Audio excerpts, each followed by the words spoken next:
अपने YouTube channel मानेश डिपाइन को स्वागत है। और दोस्तों आज हम लोग सीटेट दिसंबर 2024 के लिए पर्यावरण अध्ययन एवं शिक्षा शास्त्र से संबंधित महत्वपूर्ण प्रश्न का रिवीजन करेंगे।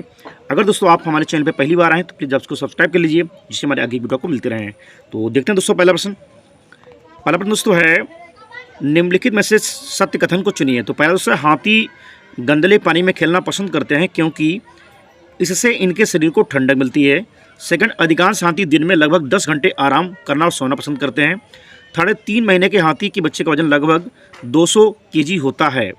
और फोर्थ ऑप्शन दोस्तों है, अधिकांश बड़े हाथी एक दिन में लगभग 100 किलोग्राम पत्तियां और झाड़ियां खा लेते हैं। दोस्तों हाथी ज़मीन पर रहने वाला सबसे विशाल स्तनपायी है और वह पानी में खेलना पसंद करता है। हाथी का गर्भकाल 22 महीने का होता है। 3 माह के हाथी के बच्चे का वजन लगभग 200 किलोग्राम होता है और हाथी दिन में लगभग 3 से 4 घंटे तक सोना पसंद करता है। हाथी एक दिन में 100 किलोग्राम से लेके 140 किलोग्राम तक जो है पत्ते और झाड़ियाँ खा सकता है। तो यहाँ राइट आंसर दोस्तों हमारा है वो ऑप्शन थर्ड दोस्तों है, ऑप्शन फर्स्ट, थर्ड और फोर्थ। फर्स्ट, थर्ड और फोर्थ।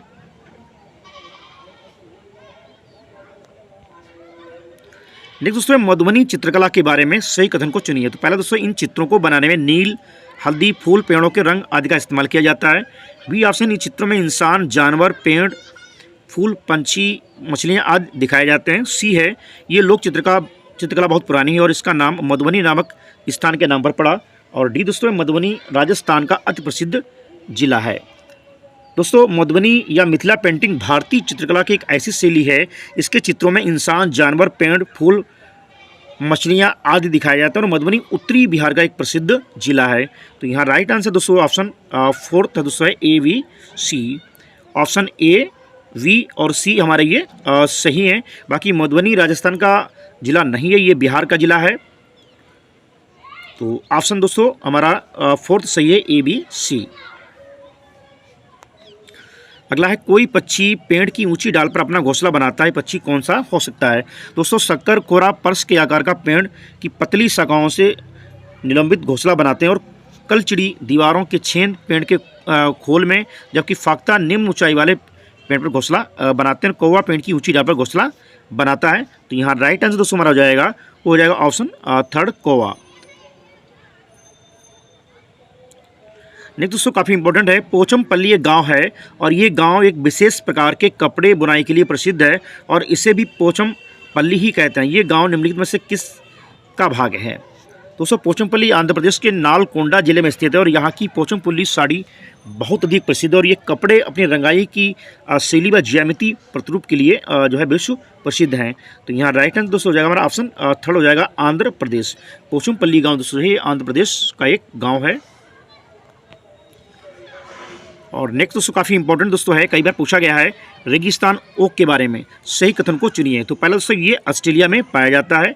वी एक विशेष प्रकार का पेड़ है जिसकी जड़ें टहनियों से लटकती हैं। सी, इस पेड़ की जड़ें जमीन में उस गहराई तक जाती हैं तब तक पानी तक न पहुंच जाए। और डी दोस्तों, इस पेड़ के तने में पानी जमा होता है और ये स्थानीय लोग पतले पाइप का उपयोग करके इस पानी को पीते हैं। दोस्तों रेगिस्तानी ओक, डिजर्ट ओक दोस्तों ऑस्ट्रेलिया में पाया जाने वाला एक पेड़ है और जिसका वास्तविक नाम एकेसिया कोरियासिया है और ये शुष्क प्रदेश में पाया जाता है तथा जल की प्राप्ति के लिए इसकी जड़ें गहराई तक प्रविष्ट हो जाती हैं। तो यहाँ दोस्तों जो राइट आंसर दोस्तों है वो ऑप्शन दोस्तों सेकंड है, ए, सी, डी। ए, सी, डी हमारे ऑप्शन सही है। ये ऑस्ट्रेलिया में पाया जाता है और इसकी पेड़ की जड़ें जमीन में उस गहराई तक जाती हैं जब तक पानी ना पहुंच जाए। और डी, इस पेड़ के तने में पानी जमा होता है और ये स्थानीय लोग पतले पाइप का उपयोग करके जो है इसके पानी को पीते हैं। तो दोस्तों ये रेगिस्तानी ओक के बारे में हमारा ए, सी और डी ऑप्शन सही है। अगला काफ़ी इंपॉर्टेंट क्वेश्चन दोस्तों है, कई बार पूछा गया है अबू धाबी के बारे में। ये रेगिस्तानी इलाके में है। अबू धाबी में पानी पेट्रोल से महंगा है। और सी, यहाँ की स्थानीय भाषा अरबी है। और डी, अबू धाबी की मुद्रा रुपये को दिनार कहते हैं। दोस्तों संयुक्त अरब अमीरात मध्य पूर्व एशिया में स्थित प्रमुख देश और इसकी राजधानी अबू धाबी है और यहाँ की मुद्रा UAE दिरहम है। साथ ही एक प्रमुख पेट्रोलियम उत्पादक देश और शुष्क प्रदेशों में स्थित होने के कारण जल अमूल्य माना जाता है। दिनार ईरान की मुद्रा है। तो यहाँ दोस्तों जो राइट आंसर दोस्तों हो जाएगा वो हमारा ऑप्शन फोर्थ दोस्तों है, option A, D, V. Option A, D और बी ये रेगिस्तानी इलाके में है। अबू धाबी में पानी पेट्रोल से महंगा है और अबू धाबी की मुद्रा को दीनार कहते हैं। अगला है कुछ जानवर रात में जागते हैं। ये जानवर हर चीज़ को जिन रंगों में देखते हैं वे कौन से रंग होते हैं? दोस्तों कुछ जानवर जो कि रात में जागते हैं निशाचर कहलाते हैं, जैसे उल्लू है, रैकून है। तो यहाँ दोस्तों हमारा जो राइट आंसर दोस्तों हो जाएगा वो ऑप्शन थर्ड दोस्तों है, काला और सफ़ेद।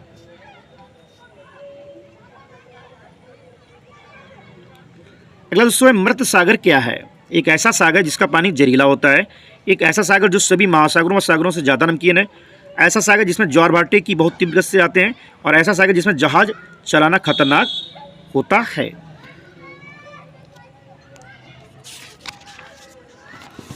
दोस्तों मृत सागर जो है ये जॉर्डन भ्रंश घाटी में अत्यधिक लवणता एक सागर है, और इसमें मुख्यतः जॉर्डन नदी और अन्य नदियां आकर गिरती हैं, और इसमें साधारण जल की तुलना में 20 गुना अधिक ब्रोमीन, 50 गुना मैग्नीशियम और 10 गुना अधिक आयोडीन लवण पाए जाते हैं। उसकी लवणता 238 प्रति हजार ग्राम होती है। तो यहाँ राइट आंसर हो जाएगा सेकंड, ऐसा सागर जो सभी महासागरों सागरों से सबसे ज़्यादा नमकीन है।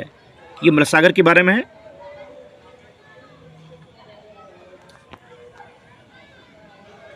अगला है कक्षा थर्ड के विद्यार्थियों को भोजन का पाठ पढ़ाते समय अंजलि भोजन संबंधित आदतों में सांस्कृतिक क्षेत्रीय विविधता पर विशेष ध्यान देना चाहती है।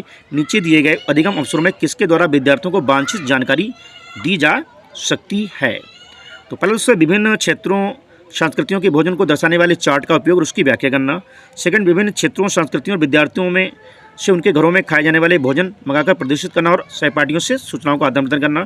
थर्ड, पाठ्यपुस्तक में विभिन्न प्रकार के भोजनों के विषय में दी गई जानकारी की विस्तृत व्याख्या करना। और फोर्थ, किसी बाहरी भोजन बनाने वाली व्यावसायिक एजेंसी को आग्रह करके विभिन्न क्षेत्रों संस्कृतियों को भोजन का प्रदर्शन करना। तो दोस्तों यहाँ पे हमारा जो राइट आंसर दोस्तों है वो ऑप्शन सेकंड दोस्तों है, विभिन्न क्षेत्रों संस्कृतियों के विद्यार्थियों से उनके घरों में खाए जाने वाले भोजन मंगाकर प्रदर्शित करना और सहपाठियों से सूचनाओं का आदान प्रदान करना। ये सबसे जो है वांछित तरीका है।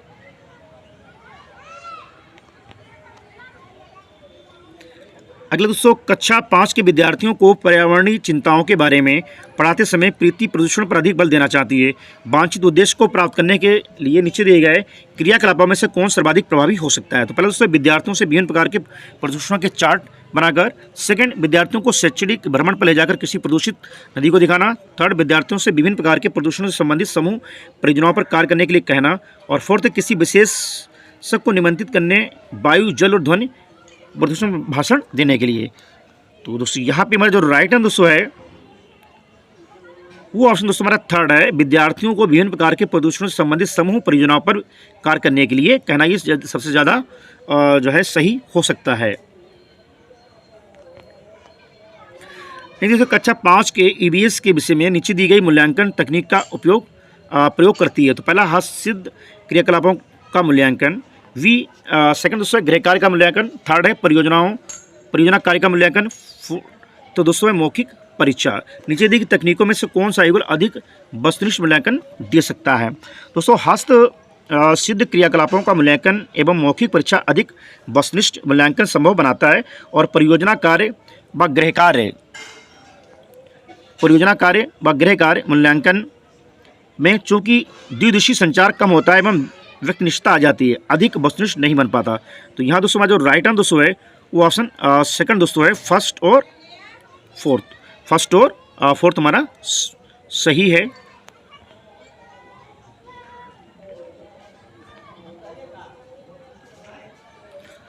अगला है EBS में किसी अच्छे गृह कार्य को मुख्यतः किस पर केंद्रित होना चाहिए? तो पहला है पुनरावृत्ति और प्रबलीकरण पर। सेकंड है मास्टरी लर्निंग पर। थर्ड, विस्तारित अधिगम के लिए चुनौतियों और उत्तेजना। फोर्थ, समय का दुरुपयोग। दोस्तों EBS में किसी अच्छे गृह कार्य को विस्तारित अधिगम के लिए चुनौतियों और उत्तेजना पर केंद्रित होना चाहिए, जिसके कारण उक्त विषय द्वारा भविष्य में उत्पन्न होने वाली चुनौतियों एवं उपायों का पूर्वाभ्यास संभव हो सकेगा। तो यहाँ राइट आंसर दोस्तों हमारा ऑप्शन थर्ड दोस्तों है, विस्तारित अधिगम के लिए चुनौतियाँ और उत्तेजना। अगला है शालिनी ने कक्षा 4 के विद्यार्थियों को विज्ञान केंद्र दिखाने के लिए शैक्षणिक भ्रमण की योजना बनाई। नीचे दिए गए कौन सा सामान्य देश इस भ्रमण के लिए ज़्यादा अप्रासंगिक है? तो पहला दोस्तों है प्रदर्शन के समय अपनी शंकाओं के विषय में प्रश्न पूछना। सेकंड, अपना दिन भर का पूरा बस्ता लेकर आना। थर्ड, बिना मुझे सूचित किए कहीं जाना। फोर्थ, अपने साथ पेन और नोटपैड ले जाना। दोस्तों विज्ञान केंद्र के शैक्षणिक भ्रमण पर जाने वाले छात्रों द्वारा अपनी शंकाओं के विषय में प्रश्न पूछना, सूचित करके जाना एवं अपने साथ पेन व नोटपैड लेकर जाना ताकि महत्वपूर्ण सूचना को लिखा जा सके। तो यहाँ दोस्तों हमारा जो राइट आंसर दोस्तों है वो ऑप्शन सेकंड दोस्तों है, अपना दिन भर का पूरा बस्ता लेकर आना।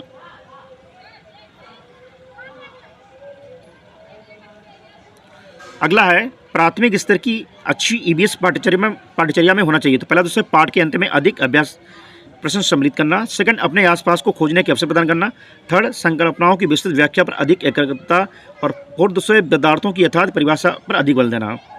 तो यहाँ दोस्तों ये फोर्थ ऑप्शन नहीं हो सकता है, और थर्ड दोस्तों विस्तृत व्याख्या ये भी नहीं हो सकती दोस्तों है। जो सबसे ज़्यादा सटीक दोस्तों हो सकता है वो ऑप्शन सेकंड हो सकता है, अपने आसपास को खोजने के अवसर प्रदान करना। अगला है प्राथमिक स्तर की ईवीएस पाठ्यपुस्तकों में कविताएं और कहानियां सम्मिलित करने का कारण क्या है। तो पहला है विद्यार्थियों को साहित्य रुचि विकसित करना। सेकंड है विषय के अधिगम आमोद प्रमोद करना। थर्ड दोस्तों मूल संकल्पनाओं के अधिगम में वृद्धि करना। फोर्थ है विषय वस्तु को प्रस्तुत करना और नित्यचर्या और रिक्सरता में परिवर्तन लाना। दोस्तों विषय के अधिगम में आमोद प्रमोद प्रदान करना, विषय को अधिक रोमांचक बनाने के लिए प्राथमिक स्तर की ईवीएस में पाठ्यपुस्तक को कविताएं कहानियां सम्मिलित की जानी चाहिए। तो यहाँ दोस्तों राइट आंसर दोस्तों है वो ऑप्शन सेकंड दोस्तों है, विषय के अधिगम में आमोद प्रमोद करना। अगला है 4 भावी शिक्षकों से कक्षा 5 के विद्यार्थियों के लिए मूल विषय यात्रा प्रस्तुतिकरण बनाने के लिए कहा गया। प्रत्येक ने निम्नलिखित में से किसी एक पर मुख्य रूप से केंद्रित किया गया है। तो पहले दोस्तों यात्रा के विभिन्न साधनों विधियों को दर्शाने वाले चार्ट का उपयोग, उनकी व्याख्या करना। सेकंड, पाठ्यपुस्तक की विषय वस्तु के उपयोग द्वारा यात्रा की विभिन्न विधियों का व्याख्या करना। थर्ड, विद्यार्थियों से यात्रा के विभिन्न साधनों के चित्रगत करके जो है स्टेप बनाने के लिए कहना। और फोर्थ दोस्तों है विद्यार्थियों से यात्रा में उपयोग किए जाने वाले विभिन्न साधनों के अनुभवों का वर्णन करने के लिए कहना। दोस्तों विद्यार्थियों में से यात्रा में उपयोग किए विभिन्न साधनों के अनुभवों का वर्णन करना सबसे उपयोगी इसलिए भी होगा क्योंकि यात्रा वृत्तांत लिखते समय बालक अपने आप को सही रूप से प्रस्तुत कर पाएगा। तो यहाँ दोस्तों राइट आंसर दोस्तों हो सकता है वो हमारा फोर्थ हो सकता है, विद्यार्थियों से यात्रा में उपयोग किए गए विविध साधनों और अनुभवों का वर्णन करना।